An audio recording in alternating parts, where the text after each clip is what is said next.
Book 5, Chapter 6 of The Black Arrow. The Black Arrow by Robert Louis Stevenson. Book 5, Chapter 6. Night in the Woods. Concluded. Dick and Joan. The horses had by this time finished the small store of provender, and fully breathed from their fatigues. At Dick's command the fire was smothered in snow, and while his men got more wearily to saddle, he himself, remembering, somewhat late, true woodland caution, chose a tall oak and nimbly clambered to the topmost fork. Hence he could look far abroad on the moonlight and snow-paved forest. On the south-west, dark against the horizon, stood those upland, heathy quarters where he and Joanna had met with the terrifying misadventure of the leper. And there his eye was caught by a spot of ruddy brightness no bigger than a needle's eye. He blamed himself sharply for his previous neglect. Were that, as it appeared to be, the shining of Sir Daniel's camp-fire, he should long ago have seen and marched for it. Above all, he should, for no consideration, have announced his neighbourhood by lighting a fire of his own. But now he must no longer squander valuable hours. The direct way to the uplands was about 2 miles in length, but it crossed by a very deep, precipitous dingle, impassable to mounted men, and for the sake of speed it seemed to Dick advisable to desert the horses and attempt the adventure on foot. 10 men were left to guard the horses. Signals were agreed upon by which they could communicate, in case of need, and Dick set forth at the head of the remainder, Alicia Risingham walking stoutly by his side. The men had freed themselves of heavy armour and left behind their lances, and they now marched with a good spirit in the frozen snow, and under the exhilarating lustre of the moon. The descent into the dingle, where a stream strained, sobbing through the snow and ice, was effected with silence and order, and on the further side, being then within a short half-mile of where Dick had seen the glimmer of the fire, the party halted to breathe before the attack. In the vast silence of the wood, the lightest sounds were audible from afar, and Alicia, who was keen of hearing, held up her finger warningly and stooped to listen. All followed her example, but besides the groans of the choked brook in the dingle close behind, and the barking of a fox at a distance of many miles among the forest, to Dick's acutest hearing, not a breath was audible. "But for sure I heard the clash of harness," whispered Alicia. "Madam," returned Dick, who was more afraid of that young lady than of 10 stout warriors, "I would not hint ye were mistaken, but it might well have come from either of the camps." "It came not thence, it came westward," she declared. "It may be what it will," returned Dick, "and it must be as heaven please. Reck we not a jot, but push on the livelier, and put it to the touch. Up, friends, enough breathed." As they advanced, the snow became more and more trampled with hoof marks, and it was plain that they were drawing near to the encampment of a considerable force of mounted men. Presently they could see the smoke pouring from among the trees, ruddily coloured on its lower edge, and scattering bright sparks. And here, pursuant to Dick's orders, his men began to open out, creeping stealthily in the covert to surround on every side the camp of their opponents. He himself, placing Alicia in the shelter of a bulky oak, stole straight forth in the direction of the fire. At last, through an opening of the wood, his eye embraced the scene of the encampment. The fire had been built upon a heathy hummock of the ground, surrounded on 3 sides by thicket, and it now burned very strong, roaring aloud and brandishing flames. Around it there sat not quite a dozen people, warmly cloaked, but though the neighbouring snow was trampled down as by a regiment, Dick looked in vain for any horse. He began to have a terrible misgiving that he was outmanoeuvred.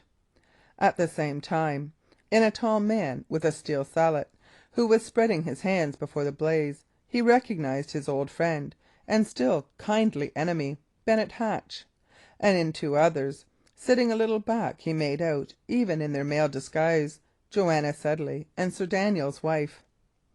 "Well," he thought to himself, "even if I lose my horses, let me get my Joanna, and why should I complain?" And then, from the further side of the encampment, there came a little whistle, announcing that his men had joined, and the investment was complete. Bennet, at the sound, started to his feet. But ere he had time to spring upon his arms, Dick hailed him. "Bennet," he said, "Bennet, old friend, yield ye! Ye will but spill men's lives in vain if ye resist." "'Tis Master Shelton, by Saint Barbary!" cried Hatch. "Yield me! Ye ask much. What force have ye?" "I tell you, Bennet, ye are both outnumbered and begirt," said Dick. "Caesar and Charlemagne would cry for quarter. I have 20 men at my whistle, and with one shoot of arrows I could answer for you all." "Master Dick," said Bennet, "it goes against my heart, but I must do my duty. The saints help you!" And therewith he raised a little tucket to his mouth and wound a rousing call. Then followed a moment of confusion; for while Dick, fearing for the ladies, still hesitated to give the word to shoot, Hatch's little band sprang to their weapons and formed back to back as for a fierce resistance. In the hurry of their change of place, Joanna sprang from her seat and ran like an arrow to her lover's side. "Here, Dick!" she cried, as she clasped his hand in hers. But Dick still stood irresolute. He was yet young to the more deplorable necessities of war, and the thought of old Lady Brackley checked the command upon his tongue. His own men became restive. Some of them cried on him by name; others, of their own account, began to shoot; and at the first discharge poor Bennet bit the dust. Then Dick awoke. "On!" he cried. "Shoot, boys, and keep to cover. England and York!" But just then the dull beat of many horses on the snow suddenly arose in the hollow ear of the night, and with incredible swiftness drew nearer and swelled louder. At the same time, answering tuckets repeated and repeated Hatch's call. "Rally, rally!" cried Dick. "Rally upon me! Rally for your lives!" But his men afoot, scattered, taken in the hour when they counted on an easy triumph, began instead to give ground severally, and either stood wavering or dispersed into the thickets. And when the first of the horsemen came charging through the open avenues and fiercely riding their steeds into the underwood, a few stragglers were overthrown or speared among the brush, but the bulk of Dick's command had simply melted at the rumour of their coming. Dick stood for a moment, bitterly recognising the fruits of his precipitate and unwise valour. Sir Daniel had seen the fire. He had moved out with his main force, whether to attack his pursuers or to take them in the rear if they should venture the assault. His had been, throughout, the part of a sagacious captain; Dick's the conduct of an eager boy. And here was the young knight, his sweetheart, indeed holding him tightly by the hand, but otherwise alone, his whole command of men and horses dispersed in the night and the wide forest, like a paper of pins in a hay barn. "The saints enlighten me!" he thought. "It is well I was knighted for this morning's matter. This doth me little honour." And thereupon, still holding Joanna, he began to run. The silence of the night was now shattered by the shouts of the men of Tunstall, as they galloped hither and thither hunting fugitives; and Dick broke boldly through the underwood and ran straight before him like a deer. The silver clearness of the moon upon the open snow increased, by contrast, the obscurity of the thickets, and the extreme dispersion of the vanquished led the pursuers into widely divergent paths. Hence, in but a little while, Dick and Joanna paused in a close covert, and heard the sounds of the pursuit scattering abroad, indeed, in all directions, but yet fainting already in the distance. "An I had but kept a reserve of them together," Dick cried bitterly, "I could have turned the tables yet. Well, we live and learn. Next time it shall go better by the rood." "Nay, Dick," said Joanna, "what matters it? Here we are together once again." He looked at her, and there she was, Joan Matcham, as of yore, in hose and doublet. But now he knew her. Now, even in that ungainly dress, she smiled upon him, bright with love. and his heart was transported with joy. "Sweetheart," he said, "if ye forgive this blunderer, what care I? May we direct for Holywood. There lieth your good guardian, and my better friend, Lord Foxham. There shall we be wed; and whether poor or wealthy, famous or unknown, what matters it? This day, dear love, I won my spurs. I was commended by great men for my valour. I thought myself the goodliest man of war in all broad England. Then first I fell out of favour with the great, and now I have been well thrashed, and clean lost my soldiers. There was a downfall for conceit. But, dear, I care not, dear. If ye still love me and will wed, I would have my knighthood done away, and mind it not a jot." "My Dick!" she cried. "And did they knight you?" "Ay, dear, ye are my lady now," he answered fondly, "or ye shall, ere noon to morrow. Will ye not?" "That I will, Dick, with a glad heart," she answered. "Ay, sir, methought ye were to be a monk," said a voice in their ears. "Alicia!" cried Joanna. "Even so," replied the young lady, coming forward. "Alicia, whom ye left for dead, and whom your lion driver found and brought to life again, and by my sooth made love to, if ye want to know." "I do not believe it," cried Joanna. "Dick!" "Dick!" mimicked Alicia. "Dick, indeed! Ay, fair sir, and ye desert poor damsels in distress," she continued, turning to the young knight. "Ye leave them planted behind oaks. But they say true, the age of chivalry is dead." "Madam," Dick cried in despair, "upon my soul, I had forgotten you outright. Madam, ye must try to pardon me. Ye see, I had new found Joanna." "I did not suppose that ye had done it on purpose," she retorted. "But I will be cruelly avenged. I will tell a secret to my Lady Shelton, she that is to be," she added, curtseying. "Joanna," she continued, "I believe, upon my soul, your sweetheart is a bold fellow in a fight. But he is, let me tell you plainly, the softest hearted simpleton in England. Go to, ye may do your pleasure with him.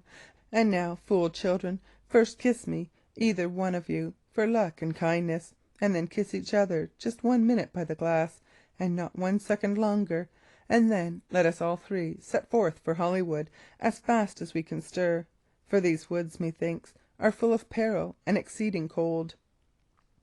"But did my Dick make love to you?" asked Joanna, clinging to her sweetheart's side. "Nay, fool girl," returned Alicia. "It was I made love to him. I offered to marry him, indeed, but he bade me go marry with my likes. These were his words. Nay, that I will say, he is more plain than pleasant. But now, children, for the sake of sense set forward, shall we go once more over the dingle, or push straight for Holywood?" "Why," said Dick, "I would like dearly to get upon a horse, for I have been sore mauled and beaten, one way or another, these last days, and my poor body is one bruise. But how think ye? If the men upon the alarm of the fighting had fled away, we should have gone about for nothing. 'Tis but some 3 short miles to Holywood direct. The bell hath not beat 9. The snow is pretty firm to walk upon, the moon clear. How if we went even as we are?" "Agreed," cried Alicia, but Joanna only pressed upon Dick's arm. Forth then they went, through the open, leafless groves, and down snow clad alleys under the white face of the winter moon, Dick and Joanna walking hand in hand and in a heaven of pleasure, and their light minded companion, her own bereavements heartily forgotten, followed a pace or two behind, now rallying them upon their silence, and now drawing happy pictures of their future and united lives. Still, indeed, in the distance of the wood, the riders of Tunstall might be heard urging their pursuit, and from time to time cries or the clash of steel announced the shock of enemies. But in these young folk, bred among the alarms of war, and fresh from such a multiplicity of dangers, neither fear nor pity could be lightly wakened. Content to find the sounds still drawing further and further away, they gave up their hearts to the enjoyment of the hour, walking already, as Alicia put it, in a wedding procession; and neither the rude solitude of the forest, nor the cold of the freezing night, had any force to shadow or distract their happiness. At length, from a rising hill, they looked below them on the dell of Holywood. The great windows of the forest abbey shone with torch and candle; its high pinnacles and spires arose very clear and silent; and the gold rood upon the topmost summit glittered brightly in the moon. All about it, in the open glade, camp fires were burning, and the ground was thick with huts; and across the midst of the picture the frozen river curved. "By the mass," said Richard, "there are Lord Foxham's fellows still encamped. The messenger hath certainly miscarried. Well, then, so better. We have power at hand to face Sir Daniel." But if Lord Foxham's men still lay encamped in the long holm at Holywood, it was from a different reason from the one supposed by Dick.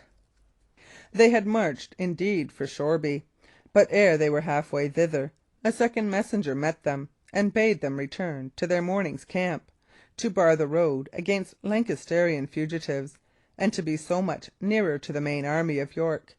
For Richard of Gloucester, having finished the battle and stamped out his foes in that district, was already on the march to rejoin his brother; and not long after the return of my Lord Foxham's retainers, Crookback himself drew rein before the abbey door.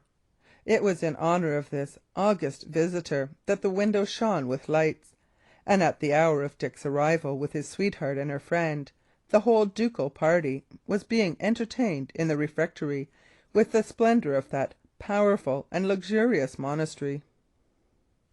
Dick, not quite with his good will, was brought before them.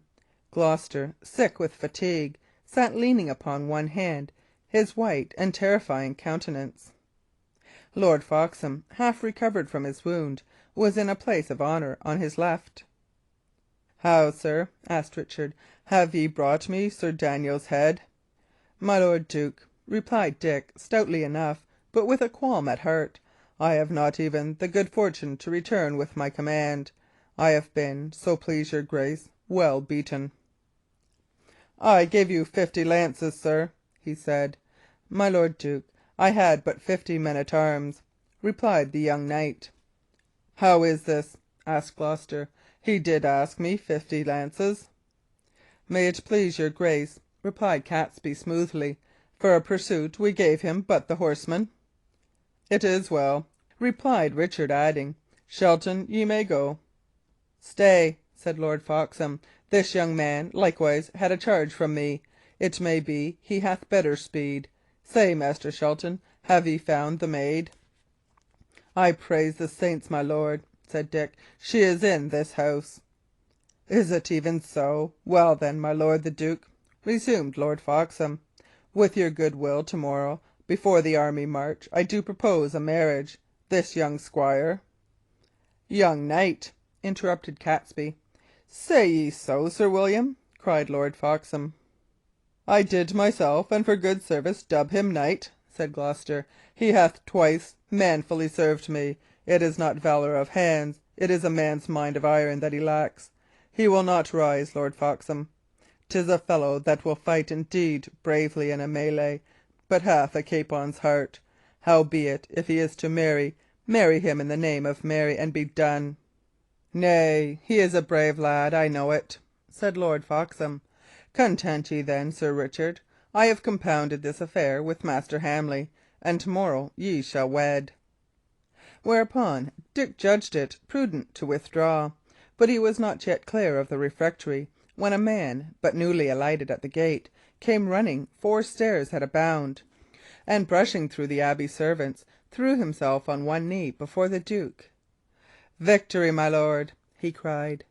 And before Dick had got to the chamber set apart for him as Lord Foxham's guest, the troops in the holm were cheering round their fires; for upon that same day, not 20 miles away, a second crushing blow had been dealt to the power of Lancaster. End of Book 5, Chapter 6.